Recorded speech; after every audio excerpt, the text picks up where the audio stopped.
Hi, welcome to John's Jeep Garage. Today we have a special bonus for you. This is a Ford Bronco Sport oil change, and yes, we have a Ford Bronco Sport in the house. Now, our channel's all about friends helping friends, and we want to teach people something they may or may not know. So what we're going to show you is we're going to show you the basic steps, but I want to strongly recommend looking at your owner's manual before you start anything. In your owner's manual, it's going to tell you about the type of oil you need. It's going to be 5W20. It's going to tell you the capacity of your oil, which is 5.3 quarts. I saw another video where they're putting 5 quarts in there only. No good. You want to make sure you're putting the minimum amount required, and you're looking at your dipstick, ensuring that it is full. Okay, the other thing is that this process for the Ford Bronco Sport requires us to remove a panel underneath the oil pan before we drain it. There's going to be a T30 Torx head, and you're going to need a retaining clip removal tool because there's some plastic clips that we're going to remove, but we'll show you all those details. And now hopefully this helps. Thank you for watching. All right, with the ignition on, vehicle in park, this is your electric parking brake. I'm going to pull up on this, and you're going to see parking brake on. So we're going to turn off the ignition, and your parking brake will remain on. But let's say you're ready to release it. I'm going to show you this ahead of time. The way I do it, again, I start the engine, and then I'm going to go to the parking brake. I'm holding my foot against the brake pedal. I'll go to the parking brake, and I'm pressing down. And I'm holding it, and then it says park brake off. And that's how you do it both ways. All right, let me show you something really quick. So if you look at your owner's manual, again, always referencing the owner's manual, you'll see the jack points on your car. So this is the right here, or this way is the front tire. This is the passenger side. And right behind it, you see this little slot here in this part of the frame. And if you clean this area, you'll see that this is, I guess you can see it, it's an arrow pointing to this section. Well, the floor jack that comes with the vehicle kind of has a split top where it fits right into here. So part of it's pressing here and part of it's pressing on the other side, but it just presses just like that, and it's a jacking point. But I'm changing the oil, and a lot of people use car ramps. And personally, I think car ramps in a garage create more risks because of the this water dripping because it was raining outside, but create more risk. You can drive through them, over them. And yes, if you get them perfect, then yeah, they work. But I prefer to use a floor jack right here, and then I find a suspension point for my jack stands. The reason, there's just not a lot of space. This isn't a lifted vehicle, so I got to create a little bit more space for me. All right, so I'm going to put the floor jack here on the passenger side, same spot on the driver's side, and then I'll install some floor jacks. You knew I meant jack stands. There's a reason it says pull twice. So you go 1, 2. There's no latch. Basically, you just lift and then do the hood support. The hood support fits in that slot where that arrow is pointed to. So we have it jacked up on each side, and then I have the jack stands supporting in those locations. Those are more for safety. And now if you look at this panel, we need to remove it. And to remove it, you're going to see these Torx bolts that are all along the side, and actually 4 of them right in the front damper. I'm going to step back and let you see me remove all of them. And then this one's missing, looks like some pine or something stuck in there. That one's missing a retaining clip. I may have one. So when they did the oil change, it didn't put everything back, but there's a retaining clip, which is plastic, that you need a little retaining clip removal tool or a flathead screwdriver to remove. And I'll see if we have one that we can add. All right, we'll show you how we do this. I think there's about 12 of these Torx, which is a 30 Torx bit.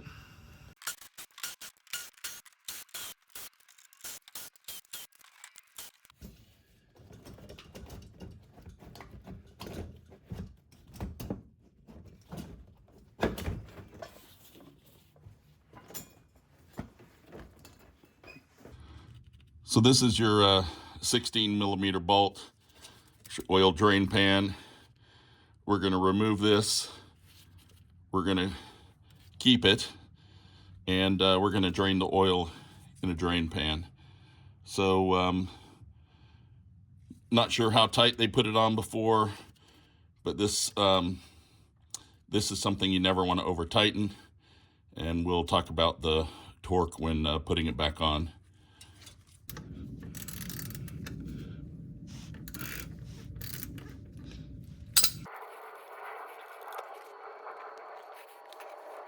I do like to clean around the cap first, but remove it while draining. So I create a little air coming through. I'm going to turn the camera a little bit so you can see right here is the oil filter. So I'm going to let this drain. All right, so I wipe this clean. I like waiting until it just starts to drip versus that little thin stream. I really want to try to get all the oil out, and you know, I'm doing it in my garage, so I have the patience. It's not like I'm in one of those 10-minute oil change places and trying to rush. And I'll torque this up and put the torque specs there, right there on the video, right in front of you. Right now, I just do a snug fit. And that's really all you need if you don't have a torque wrench. You don't want to over tighten it. But like I said, we'll pop up the torque specs. The filter's right here. And I'm using a filter wrench because my hands weren't able to do that. And this is one of those rubber tension ones. And I think I can do it by hand now. See, you pull the rubber, create the tension. But let me get my oil pan lined up because this will drip some oil.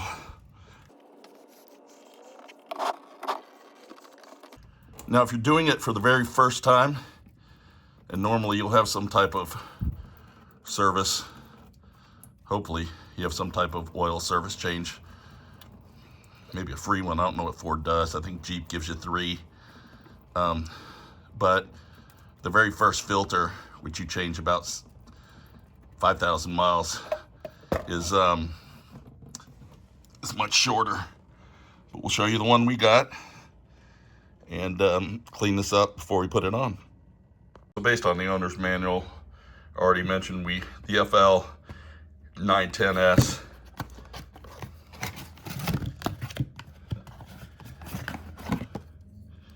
And you want to put a coat of oil on that gasket. Now you can rub the oil on there, but I prefer pulling the gasket off and pouring some fresh oil in like a little dish and making sure I get oil all over it. And just my preference, I guess. And then I seat that back in, make sure it's in all the way around, and I'll clean up the outside and clean up that dish. So I cleaned this area up for now as best I can, and then I start turning it clockwise. I'm not wearing a glove because I wanted to have a good grip. What I'm going to show you, I'm going to put the torque spec underneath, but once I get to a hand tight, just like this, where I was using one hand, I'm going to give it about another just 1/8 of a turn. Okay, let's go over a couple things. The torque on this, I don't have an oil filter torque wrench, but it's about 18 to 20 foot-pounds. You don't really want to exceed 20 foot-pounds. And if I get this oil filter to the base, but I have just a little bit of room. Then I told you I turned it about an eighth a turn. Once I kind of dried my hands, I had about another eighth a turn before I really felt it was seated, and then I gave it about another eighth of a turn. So maybe in layman's terms, get it to the base and then give it about a quarter of a turn, and that should give you an estimated 20 foot-pounds. If you want to go ahead and buy a torque wrench, do that. But what you really don't want to do is crank this down, because that will cause other type of problems and leaks. One last thing about lubricating this filter gasket. There are people who will claim that you do not lubricate the filter gasket. There are people that say that Ford says not to do this. Well, I'll challenge them. And the challenge is, go buy a Ford Motorcraft filter, look at the box. The box on the instructions also have a step which says lubricate the filter. And in all situations that I've ever put filters on that have gaskets or O-rings, I've always lubricated it. Why do they say don't? Because they feel a dry fit has less risk of backing off. If you torque it correctly, it's not going to back off. All right, 5W20. Remember, it takes 5.3 quarts, so I'm going to go ahead and put 5 in here.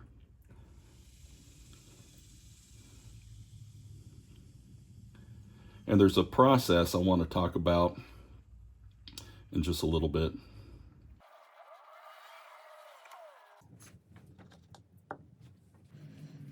I added just maybe a quarter of a quart. Now, before I put that shroud back on, which is over there, I'm going to start it. But there's this, and look it up online, there's a Ford flood start. And it's where you get into the vehicle. You should do this after every oil change so it doesn't dry start. But get into the vehicle and you hold the brake down and the gas pedal down, and then you press the ignition key. And I'm going to demonstrate that for you. And you just hold you don't press it like just for a second, you just hold it down. And I'd hold it down for at least 5 seconds, because you're trying to build oil pressure, and then you can release it, and then it should start. But do that before just going in and starting it, because it avoids the dry start, and it is a actual procedure developed by Ford. All right, so let me see if I can do this and you can see everything. I have the brake, holding down the brake, I'm holding down the gas pedal, I'm holding this. It's just cranking. Now I'm going to release it.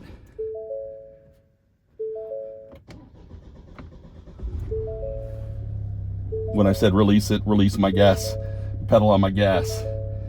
Right, had it running, no leaks there, and no leaks there. So looks like I can go ahead and put the shroud back on. Okay, so the first thing we're going to do is the front edge is going to go above this plastic bumper and line up with those 4 holes. Then there's a little tab we have in the back that's going to fit above this tab. Basically, it just suspends this panel while we wait and put the screws on. Now, these 2 inner fender kind of felt type, it's not felt, it's a heavier duty material. I should be having my safety glasses up under here. But anyway, this material here, this cover is actually going to go and sandwich this in between, so we'll line up those holes. First thing I'm going to do is I'm going to drag the cover and slot it in right here.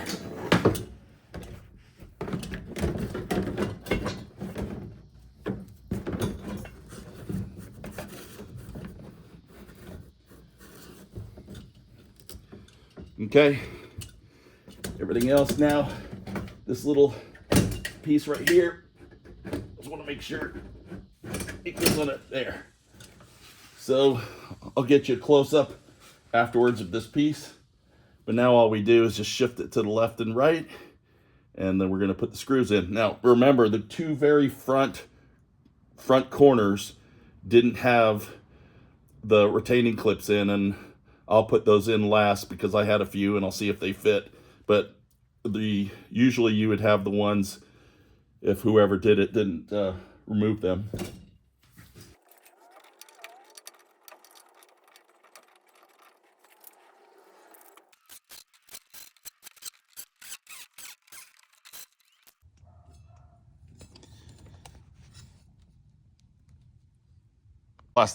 Plastic retaining clip that goes here that was never on it when I removed the screws on each corner of the front.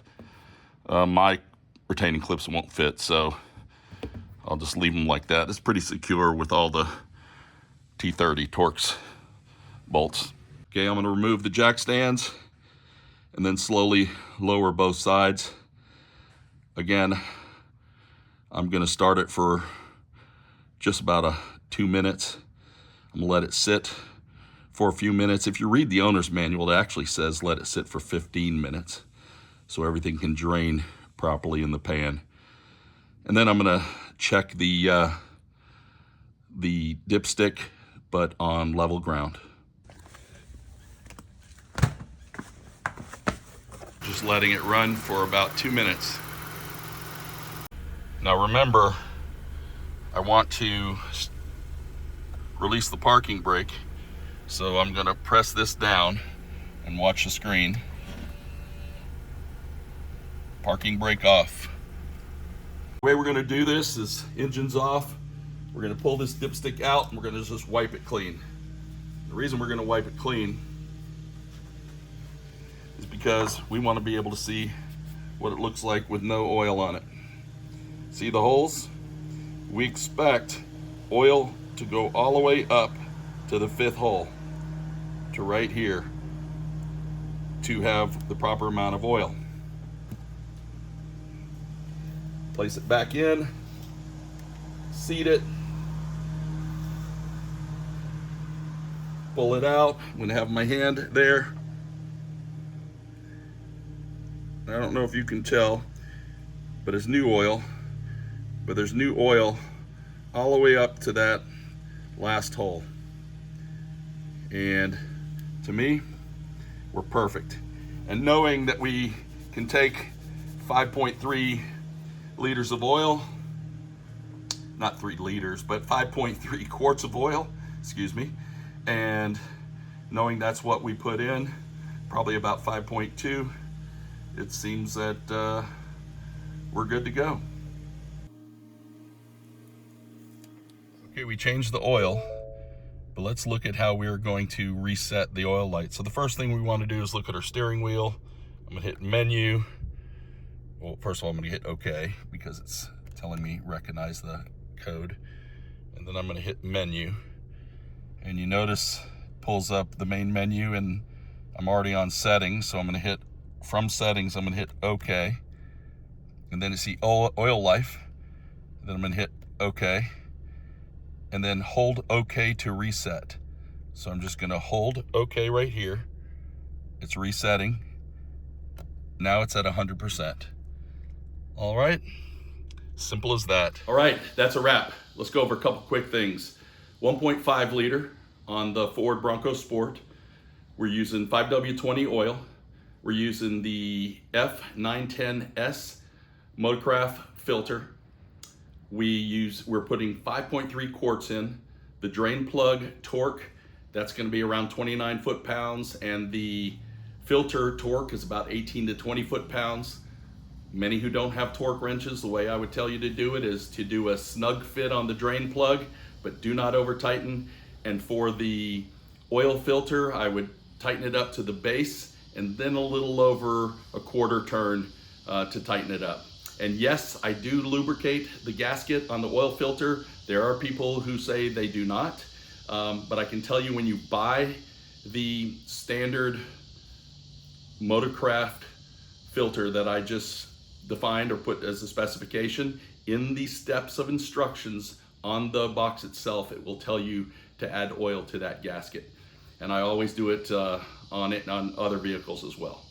Thank you for watching. If you have any comments, please put them in the bottom of the video, as well as we would like for you to continue to watch. I know this is a Jeep channel, but we'll always be able to add other content and maybe see some of our off-road trails that we go and visit.